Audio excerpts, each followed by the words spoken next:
So today I want to share the story of me and my wife Lauren, and a little bit about how we met and how cancer truly impacted our relationship in so many ways, but also more importantly, how it grew our relationship. And I want to talk about today, kind of our journey together and three key aspects that it really amplified in our relationship, and I truly believe can help in your relationship as well, whether you are married, you are in a relationship, or it's just a family member or a friend. But honestly, I think these three key takeaways will make a massive difference in your relationship. But before we even do that, I want to kind of share my story with me and Lauren. And if you want to really go in depth with our journey together, we actually have like a little channel in the YouTube, in my YouTube channel, we have like a little section called Dating After Diagnosis, and go check that section out. We have about 4 or 5 videos, and hopefully in the future we can, continue to grow that Dating After Diagnosis series. But for now, I just want to hop on here, kind of share our quick, couple minute journey, and then I want to give you those key takeaways that I think can really help build a strong relationship in whatever aspect of your life you're in. So for me and Lauren, I met Lauren about 7.5 years ago, and when I met her, I had no idea that I had cancer at that time. And at that point in time, I was probably just starting to develop cancer. And we met in the spring, and as summer evolved, we were doing all these activities, and all of a sudden I started to not be able to do these things, such as simple walks, simple hikes. And I was in the greatest shape of my life just before I met her. And I was getting really frustrated. And, me just being this young 24-year-old kid, I never wanted to go to a doctor. I always thought I could just get, this taken care of. But little did I know, not only was it affecting my health, but it was affecting our relationship as well. It was affecting the fact that I wasn't able to spend the time with her. I wasn't able to do the activities that we were doing in the beginning of our relationship before the cancer had really spread to my body. And eventually, about 3.5 months into our relationship, I was diagnosed with stage 4 or stage 3C testicular cancer, which is the highest form of testicular cancer. And for her sake, she was basically my rock throughout it. She would go to a lot of my chemotherapy sessions. She would sleep over at night when I needed her, when I was feeling weak, I was feeling tired. When I ended up having massive complications where I was in a coma for 2 weeks, I was in the ICU for over 40 days, I had kidney and liver failure. She stayed in that hospital for all 53 days that I had to stay in there. And I'll tell you right now, having a partner, having somebody who is there for you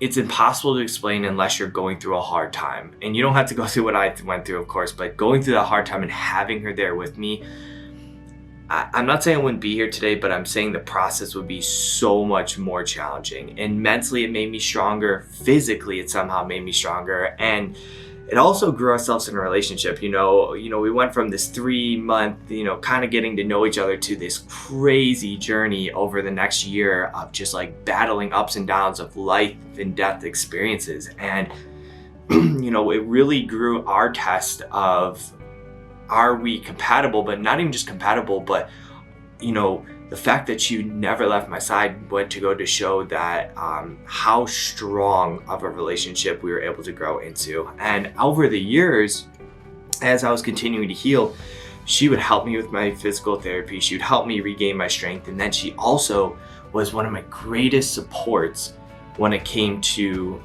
sharing my story, getting my message out there, and trying to inspire and help others. Because I'm telling you right now, if you've gone through something challenging, and you're recovering and you feel like you are ready to go to that next step, it is such a lonely journey. It is such a lonely journey in the beginning. It's you, your faith, and hopefully you have one other person that's really gonna buckle down and support you throughout this. And Lauren was that person for me. She was that person who said, I will support you no matter what. I'm gonna be here for you. And even though you're gonna fail, even though you're gonna have some lessons to learn, I'll be your number one support. And I'm telling you, that too, not only in the healing process, but also in my journey of what I'm doing right now, sharing my story, having the courage. She gave me courage in so many ways. So having a relationship and working on that gave me that courage. And today, We just celebrated our 1-year anniversary a few months ago of being married. We've been together for 7.5 years, and it's just been an incredible journey of, many ups and downs. Nothing is perfect. And what I really want to get to today is the 3 lessons I think that really helped us, but we, still had to work on throughout our journey. And number 1 is communication. I think in a relationship, communication is vital. So let's start back to my cancer journey. When I was going through cancer, if I, in the beginning, wanted to hold everything in, this is what I wanted to do. I wanted to be, especially as a man, you feel like holding things in is the strong and right way to do things. But little did I know that communicating how I was feeling throughout my day, going through chemo, when I was in the hospital, when I was, beaten down, if I had not communicated to her and not relayed how I was feeling, I truly don't believe that she could give me the attention or necessarily the ways to help me, and I couldn't release how I was truly feeling and not have that baggage that just kept weighing me down throughout my journey. So communication in that aspect, but also communication in ups and downs in just our relationship in general. You're gonna have days where you aren't on the same page as each other, but if you don't communicate, those days are gonna turn into weeks, sometimes even months, and then they turn into a massive argument, maybe not right in the in the moment, but down the road, and it can amplify into something so much greater. So communicating how you're feeling, trying to figure out how your partner is feeling is so vital in that relationship. And I think that's something that we're really good at, is we get into disagreements, but we're willing to communicate and solve those problems. So that's number 1. Number 2 is quality time and energy towards each other. If you are in a relationship and all the time you're just either sitting on your phones or you're just watching your shows, and you guys are in a totally different room, you're in the same apartment or house, but you're in 2 different rooms all the time, and you're never actually spending quality time with each other, what kind of relationship is that anyways? You need to learn to spend quality time and energy, and you also need to learn to have your free space as well. I think it's super important to have your free space. For my sake, sometimes I need my free space, she needs hers, great, but there's other times we need to have quality time together and spend that with each other. And for me, I think I realized that throughout my cancer journey, how valuable our time and energy is on this earth, and how much you want to spend it with the people you love. So for me, I really want to spend it with my family, with quality friends, and of course my wife, Lauren. So learning how to spend quality time with her, super vital.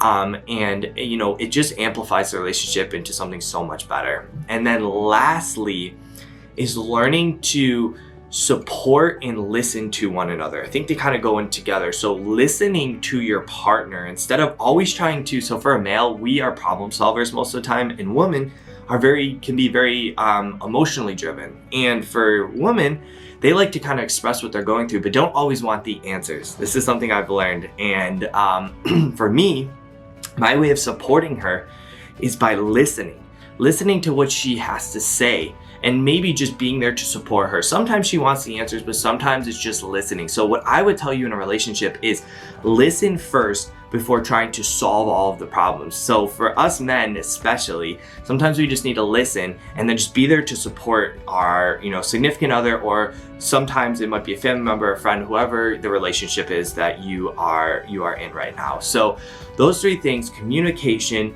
time and energy, and learning to listen and support one another. I'm telling you right now, if you can dial in on those 3 things, you are on a road to really amplifying and really making your relationship so much better. So that's why I just wanted to hop on today, share a little bit about our journey together. She is, incredible. I can't say enough of how thankful I am for her. And of course, in our relationships, not every day is sunshine and rainbows, but we've learned to communicate. I've learned to listen to her and support her. And she's learned to listen to me too sometimes, especially when I was going through cancer. I just needed to vent on how I was feeling. And also in this journey, it can be very lonely and very difficult. She just needs to listen sometimes, and she's very good at that.